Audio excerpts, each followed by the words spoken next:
हमारे इस YouTube channel के सेगमेंट फास्ट न्यूज में आप तमाम का इस्तकबाल है। इस वीडियो में आप देख सकते हैं कमेंटों में बहुत ज्यादा खबरें। तो आइए शुरू करते हैं वीडियो को और देखते हैं आज की ताजा तरीन खबरें।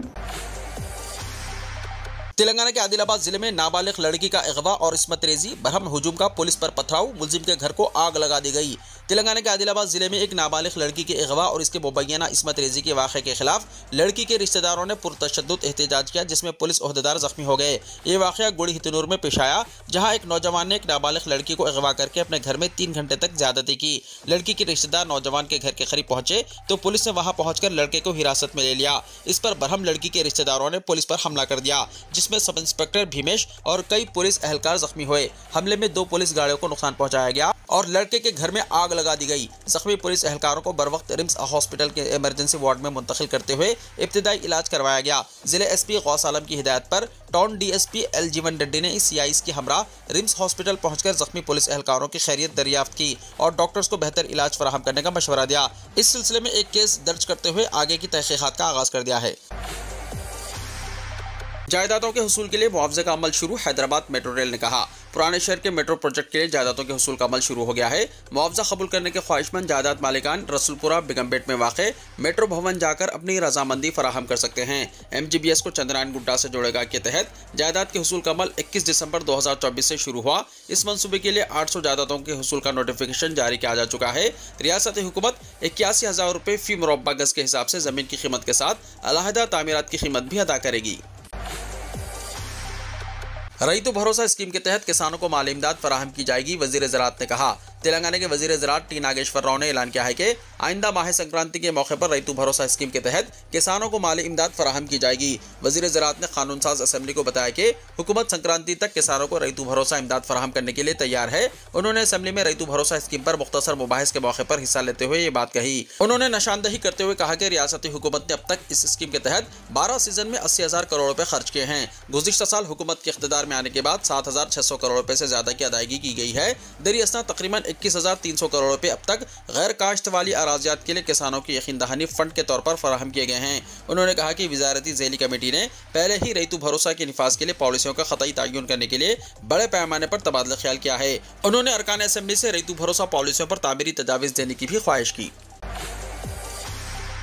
किसानों का कर्ज माफ हो गया तो असेंबली की रुकनीत से इस्तीफा दे दूंगा, KTR ने कहा। BRS के रुकन असेंबली KTR ने ज़राई कर्ज 100% माफ हो जाने का सबूत पेश करने पर असेंबली की रुकनीत से मुस्तफ़ी हो जाने और सियासत से किनारा कशी इख्तियार कर लेने का चैलेंज किया। कोंडारेड्डी, पल्ली या पालेर के अलावा किसी भी इलाके को पहुंचकर किसानों से मुलाकात करने की हुकूमत को पेशकश की। आज असेंबली में कर्ज माफी पर मुबाहिसे का एहतमाम किया गया, जिसमें हिस्सा लेते हुए KTR ने हुकूमत को सख्त तनकीद का निशाना बनाया और कहा कि किसानों से मुलाकात करते हुए दरियाफ्त किया जाए कि आया उनके 100% कर्ज माफ हुए हैं। उन्होंने कहा कि रेवंत रेड्डी ने असेंबली से पहले किसानों को ज्यादा से ज्यादा कर्ज हासिल करने का मशवरा दिया। 9 दिसंबर को किसानों के कर्ज माफी की फाइल पर पहली दस्तखत करने का वादा किया था। एक साथ 2 लाख रुपए तक कर्ज माफ करने का तयक़ुन दिया था। 7 दिसंबर को स्टेट लेवल बैंकर्स का इजलास तलब किया, जिससे बैंकर्स ने चीफ मिनिस्टर को बताया कि कर्ज माफी के लिए 49,500 करोड़ रुपए की जरूरत होगी, जबकि चीफ मिनिस्टर कर्ज की रकम 19,000 करोड़ होने का महबूब नगर के जलसे में ऐलान किया। अब कहा जा रहा है कि किसानों के 2 लाख रुपए तक कर्ज माफ कर दिए गए हैं। अगर सारे कर्ज माफ हो जाने का सबूत पेश करें और किसान इसका इतराफ करें तो वो स्पीकर के फॉर्मेट में इस्तीफा देंगे और सरगर्म सियासत से भी दस्तबरदार हो जाएंगे। रईतु बंधु स्कीम को रोक दिया गया है। खौल के किसानों को भी रईतु बंधु देने का वादा किया गया, इस पर भी अमलावरी नहीं हुई। रईतु भरोसा स्कीम के लिए बजट में 15,000 करोड़ रुपए मुख्तस किए गए। BRS के 10 साल दौरे हुकूमत में 70,000 करोड़ रुपए रईतु बंधु स्कीम से फायदा पहुंचाया गया। BRS हुकूमत की इस स्कीम से रियासत में ज़राई पैदावार में इजाफा होगा। KTR ने कहा कि अडानी की खातिर चीफ मिनिस्टर ने कोड़ंगल के किसानों को जेल भेजा है। तमाम स्कूल्स में तेलुगु जबान पढ़ाना लाजमी। Director school education department EV Narasimha Reddy ने ओहदेदारों को हुक्म दिया है कि रियासत के तमाम स्कूल्स में 1st क्लास से 10th क्लास तक तेलुगु जबान को एक लाजमी सब्जेक्ट बनाया जाए। इस सिलसिले में 19 दिसंबर को एक हुक्म जारी किया गया। इस हुक्म का इतलाक, जिसका मकसद 2018 के एक्ट 10 के मुताबिक तेलुगु जबान का तहफ़्फ़ुज़ करना है। तालीमी साल 2025-26 से तमाम state board, CBSE, ICSE, IB और दीगर बोर्ड से मुल्लिक़ा स्कूल्स के लिए होगा। स्कूल्स को हिदायत दी गई है कि वो state council of educational research and research की तैयार करदा निसाबी किताबों का इस्तेमाल करें। दूसरी रियासतों के गैर मुकामी तलबा को जो देर से क्लासेस में शामिल होते हैं, इस हुक्म से मुस्तस्ना रखा गया है। इमाम और मौज़्ज़िनों को इजाज़िया, तलबा के फीस रिम्बर्समेंट और दीगर मसाइल पर जनाब अकबरुद्दीन ओवैसी की चीफ मिनिस्टर रेवंत रेड्डी से नुमाइंदगी। मजलिस के फ्लोर लीडर जनाब अकबरुद्दीन ओवैसी ने हफ्ते को चीफ मिनिस्टर रेवंत रेड्डी से असेंबली में मुलाकात की। उन्होंने 5 महीने से इमाम और मौज़्ज़िनों को इजाज़िया की रकम न मिलने का मसला पेश किया और इसकी फौरी इजराई का मुतालबा किया। चीफ मिनिस्टर ने इस पर फौरी कार्रवाई करते हुए ओहदेदारों को रकम जारी करने की हिदायत दी। कायद मजलिस ने बताया कि 38 करोड़ रुपए फाइनेंस डिपार्टमेंट से वक्फ बोर्ड को जारी किए गए, जिसकी वजह से आइम्मा और मौज़्ज़िनीन को मुश्किलात का सामना है। उन्होंने तजवीज़ दी कि शादी मुबारक स्कीम की तरह आइम्मा और मौज़्ज़िनीन के फंड्स भी ग्रीन चैनल से जारी किए जाएं। चीफ मिनिस्टर ने महकमा फाइनेंस के अफसरान को इस मामले पर फौरी इक़दाम करने की हिदायत की। अकबर ओवैसी ने स्कॉलरशिप और फीस रिम्बर्समेंट के बकायाजात की जल्द अदायगी पर भी जोर दिया। उन्होंने कहा कि 20 लाख तलबा, कॉलेज इंतजामिया और 4 लाख असातिज़ा मुश्किलात का शिकार हैं। चीफ मिनिस्टर ने इस मसले पर एक जायजा इजलास तलब करने का वादा किया। रेवंत रेड्डी ने नए रेवेन्यू कानून भू भारती बिल पर मजलिस की तामीरी तजावीज़ पर अकबर ओवैसी का शुक्रिया अदा किया। मुलाकात में पुराने शहर के तरक्याती कामों और दीगर मसाइल पर भी तबादला ख्याल हुआ। क्रिसमस हॉलीडे सीजन के पेश नज़र शमशाबाद एयरपोर्ट की ट्रैवल एडवाइजरी जारी। राजीव गांधी इंटरनेशनल एयरपोर्ट शमशाबाद ने मुसाफिरीन पर जोर दिया कि वो वीकेंड और क्रिसमस हॉलीडे सीजन के पेश नज़र जल्द एयरपोर्ट पहुंच जाएं ताकि इन्हें मुसाफिरीन के हुजूम के बाइस मुश्किलात का सामना ना करना पड़े। इस एयरपोर्ट की जानिब से इस सिलसिले में एक ट्रैवल एडवाइजरी जारी की गई। एक्स पर एक पोस्ट में RGI ने कहा है कि हॉलीडे सीजन होने की वजह मुसाफिरीन की तादाद में इजाफा मुतवक्को है। हम आपको मशवरा देते हैं कि डोमेस्टिक के लिए 2 घंटे पहले और इंटरनेशनल डिपार्चर्स के लिए 3 घंटे पहले एयरपोर्ट पर पहुंच जाएं और तमाम जरूरी दस्तावेजात साथ रखें और स्टाफ से ताउन करें। आसिफाबाद में मंगल को जॉब मिला। District employment officer Ravi Krishna ने एक सहाफती बयान में कहा कि जिले एम्प्लॉयमेंट डिपार्टमेंट के ज़ेर एहतमाम जिले के बेरोजगार नौजवानों के लिए 24 दिसंबर को Telangana Academy for Skill and Knowledge Centre जिनकापुर में जॉब फेयर का इनेकाद किया जाएगा। सुबह 11 बजे SBI गार्ड जिन्स Consultants Limited Mancherial, Godavarikhani, Asifabad, Karimnagar, Hyderabad में मुलाजिमत करने के लिए 100 ब्रांच रिलेशनशिप एग्जीक्यूटिव पोस्टों के लिए भर्ती की जा रही है, जिसके लिए उम्मीदवार 10वीं जमात या किसी भी तरह की डिग्री कामयाब और उम्र से 19 से 30 साल होने चाहिए। उन्होंने कहा कि दीगर तफसीलात के लिए फ़ोन नंबर 9440514962 या 9502786438 पर कॉन्टैक्ट करें। उटनूर में 28 दिसंबर को जॉब मिला। प्रोजेक्ट ऑफिसर ITDA उटनूर खुशबू गुप्ता ने बताया कि उटनूर में मुत्तहदा ज़िले आदिलाबाद के कबायली नौजवानों के लिए जॉब फेयर का इनेकाद किया जा रहा है। 28 दिसंबर को सुबह 10 बजे उटनूर मुस्तखिर के KB कॉम्प्लेक्स YTC सेंटर में जॉब फेयर का इनेकाद किया जाएगा। मेले का मकसद खानगी शोबे में मुलाजिमतें फराहम करना है। उन्होंने मुत्तहदा ज़िले के कबायली बेरोजगार नौजवानों को जॉब मेले से इस्तेफादा की ख्वाहिश की है। शहर के बाज़ इलाकों में आज पानी की सरबराही बंद रहेगी। सफदर नगर में MS लाइन के लीकेज के मरम्मती काम की वजह से इतवार की सुबह 6 बजे से पीर को सुबह 6 बजे तक इन इलाकों में पानी की सरबराही बंद रहेगी। इसमें SPR हिल्स सेक्शन के तहत जीवंत नगर, सुनील नगर, विकस सेक्शंस, बोराबंडा सेक्शन के तहत महात्मा गांधी, विनायक नगर, हबीब फातिमा नगर फेज 1 और फेज 2, इंदिरा नगर, T अंजैया नगर, बाबा सैलानी नगर, भरत नगर, गायत्री नगर सेक्शन के तहत old and new Allahpur, central Allahpur, Shiva Basti, Aziz Nagar, Miraj Nagar, Padmavati Nagar, Gayatri Nagar, Tulsi Nagar, Vivekanand Nagar, पार्वत Nagar, Moti Nagar section के तहत रामाराव नगर, Harinagar, Shivaji Nagar, RK society, Radha Krishna Nagar, KS नगर, राणा प्रताप नगर, गणेश नगर इलाकों में पानी की सरबराही मजबूत रहेगी। अंदरून 1 घंटा साइबर धोखाबाजों की जानिब से लूटी गई रकम बचाने में कामयाबी। हैदराबाद साइबर पुलिस की कार्रवाई। संजीवा रेड्डी नगर पुलिस स्टेशन की खातून साइबर वॉरियर की फौरी और मौसर कार्रवाई से एक बिजनेसमैन के 5 लाख रुपए बचाने में कामयाबी हासिल की गई, जो सोशल मीडिया के जरिए धोखाधड़ी का शिकार हुआ था। एक 45 साल ताजिर ने फेसबुक पर सोलार पैनल्स का एक इश्तिहार देखा और धोखाबाजों से रब्ता किया। मुआहदे के तहत इसने 5 लाख रुपए अदा किए, लेकिन रकम मिलने के बाद धोखेबाजों ने इससे रब्ता मुनक़ता कर दिया। धोखाधड़ी का एहसास होने पर मुतासरा शख्स ने फौरन संजीवा रेड्डी नगर पुलिस स्टेशन से रुजू किया। खातून हेड कांस्टेबल दीना, जो संजीवा रेड्डी नगर पुलिस स्टेशन की साइबर टीम का हिस्सा है, उन्होंने शिकायत दर्ज करते हुए फौरी तौर पर कार्रवाई का आगाज किया। उन्होंने कैनरा बैंक और SBI के मुताल्लिक़ अफसरान और मैनेजर से रब्ता करके धोखाधड़ी की रकम को ब्लॉक करवा दिया। नतीजतन दोनों बैंकों से मजबूरी तौर पर 4,65,858 रुपए की रकम को कामयाबी के साथ ब्लॉक कर दिया गया। पुलिस कमिश्नर हैदराबाद सिवी आनंद ने खातून हेड कांस्टेबल दीना की फौरी और मौसर कार्रवाई को सराहते हुए कहा कि यह दीगर अफसरान के लिए एक मिसाल है कि किस तरह फौरी शिकायत दर्ज करके कार्रवाई से धोखा धोखाधड़ी के मामलों को हल किया जा सकता है। पुलिस ने आवाम से अपील की है कि वो गैर तस्दीकशुदा इश्तिहारात, फोन कॉल्स या सोशल मीडिया पोस्ट्स के जरिए सरमायाकारी से गुरेज करें, क्योंकि ये ज्यादातर धोखाधड़ी पर मबनी होते हैं। किसी भी किस्म की सरमायाकारी से पहले हमेशा सेबी से मंजूर शुदा माली मुशीर से मशवरा करें। धोखाधड़ी के वाक़यात की फौरी इत्तला दें ताकि नुकसान की तलाफी का इम्कान बढ़ सके। अगर कोई साइबर फ्रॉड का शिकार हो तो फ़ौरन 1930 पर कॉल करें या www.cybercrime.gov.in पर रिपोर्ट दर्ज करवाएं। हैदराबाद के माधापुर में आईटी कंपनी में लगी आग। शहर हैदराबाद के हाईटेक सिटी इलाके के करीब माधापुर में वाक़ एक आईटी कंपनी में हफ्ते की सुबह आग लग गई। आग के साथ कसीफ धुआं भी देखा गया। इत्तलात के मुताबिक आग सुबह के वक्त सालारपुरिया सतवा नॉलेज सिटी की एक इमारत की 5वीं मंजिल पर वाक़ कंपनी में लगी। इत्तला मिलते ही फायर ब्रिगेड के ओहदेदार मौके पर पहुंच गए। इस वाक़े के नतीजे में मुकामी अफराद में खौफ देखा गया। इस वाक़े में किसी जानी नुकसान या फिर किसी की मौत की कोई इत्तला नहीं मिली है। मुकामी पुलिस मौके पर पहुंच गई, जो फायर ब्रिगेड के अमले की मदद कर रही है। आग लगने की वजह मालूम ना हो सकी।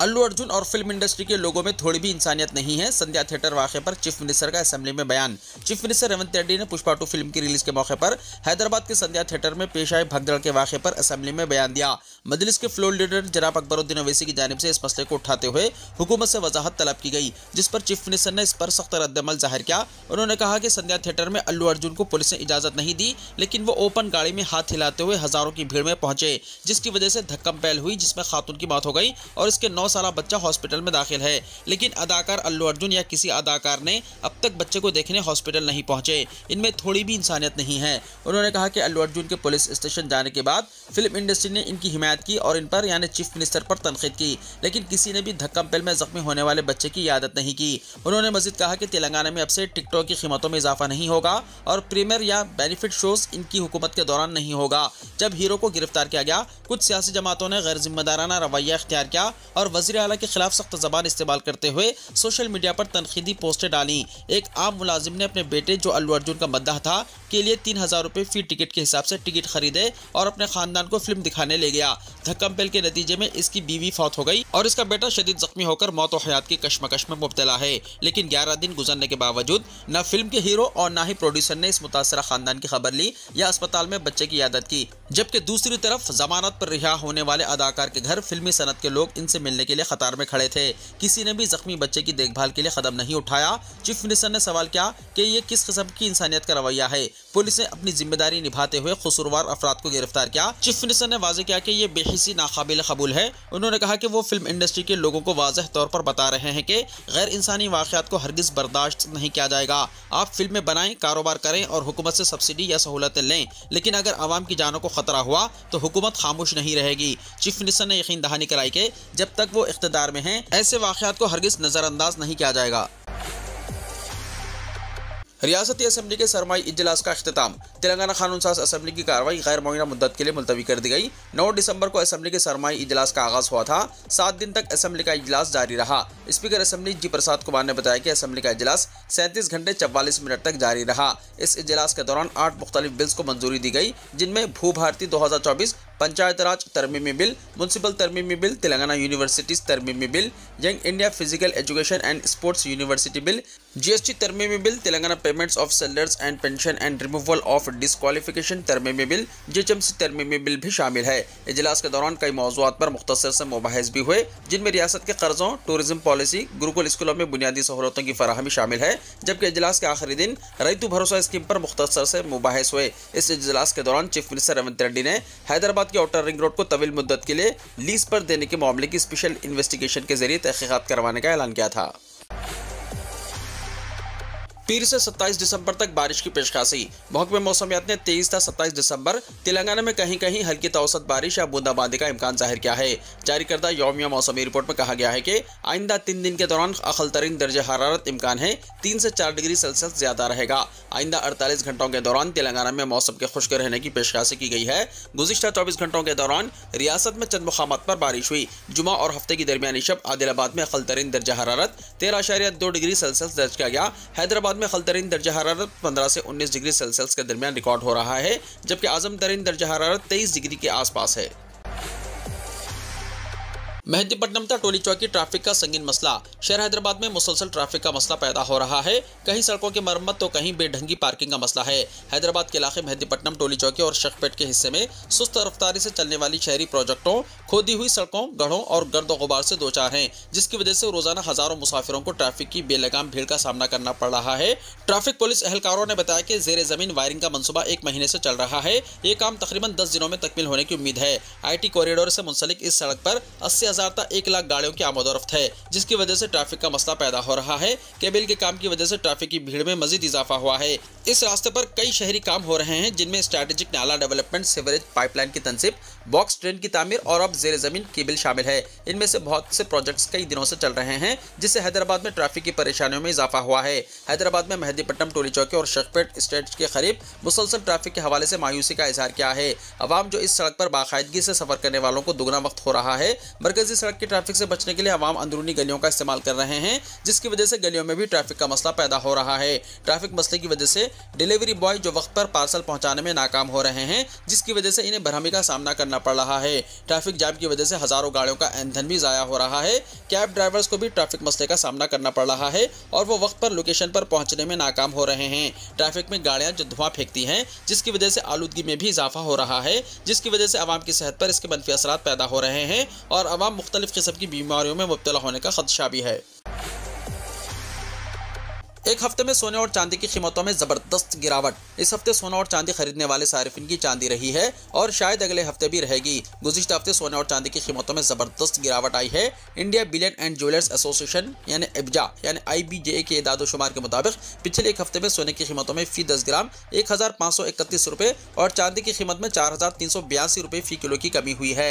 IBJA की तरफ से जारी करदा इदाद-ओ-शुमार के मुताबिक इस हफ्ते 16 दिसंबर से 20 दिसंबर 2024 के दौरान पीर को 24 कैरेट सोने की कीमत 76,908 रुपये फी 10 ग्राम थी, जो जुमे को गिरकर 75,377 रुपये फी 10 ग्राम पर आ गई। हफ्ते के दौरान सोने की कीमतों में मुसलसल उतार चढ़ाव रहा, ताहम मजमूई तौर पर यह खरीदारों के लिए मुनाफा बख्श सूरत हाल बन गई। यौमिया कीमत की बात करें तो 16 दिसंबर 2024 को फी 10 ग्राम कीमत 76,908 रुपये थी।